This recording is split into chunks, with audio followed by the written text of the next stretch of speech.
ಮಂತ್ರಾಲಯದ ರಾಘವೇಂದ್ರ ಸ್ವಾಮಿಗಳು ಇವತ್ತು ಬೇಡಿದ್ದನ್ನ ಬೇಡಿದವರಿಗೆ ಕೊಡುವಂತ ಕಲ್ಪ ವೃಕ್ಷ ಅವರು. ರಾಘವೇಂದ್ರ ಸ್ವಾಮಿಗಳ ಮನೆ ಒಳಗ ಉಟ್ಕೊಳ್ಳಿಕ್ಕೆ ಸರಿಯಾಗಿ ಬಟ್ಟೆ ಇರ್ತಿರ್ಲಿಲ್ಲ ಅಂತ, ಊಟ ಮಾಡಾಕ ಚಲೋ ತಟ್ಟೆ ಇರ್ತಿರ್ಲಿಲ್ಲ ಅಂತ, ಕುಡಿಯಾಕ ಚಲೋ ಲೋಟ ಇರ್ತಿರ್ಲಿಲ್ಲ ಅಂತ. ಒಂದು ಲೋಟ ಕೆಳಗ ತಳಾನ ಇಲ್ಲಾರ್ದ ಲೋಟ, ಅದ್ರ ಒಳಗ ನೀರು ಕುಡಿತಿದ್ರಂತ ರಾಘವೇಂದ್ರ ಸ್ವಾಮಿಗಳು. ಹೆಂಗ ಕುಡಿತಾರ್ರಿ?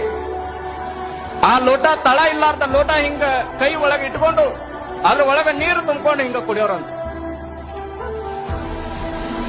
ಮನೆ ಒಳಗ ಸರಿಯಾಗಿ ಇರಲಿಕ್ಕೆ ವ್ಯವಸ್ಥೆಗಳಿಲ್ಲ, ಊಟದ ವ್ಯವಸ್ಥೆ ಇಲ್ಲ, ಮಲ್ಕೊಳಕ್ ಚಲೋ ಹಾಸಿಗಿಲ್ಲ.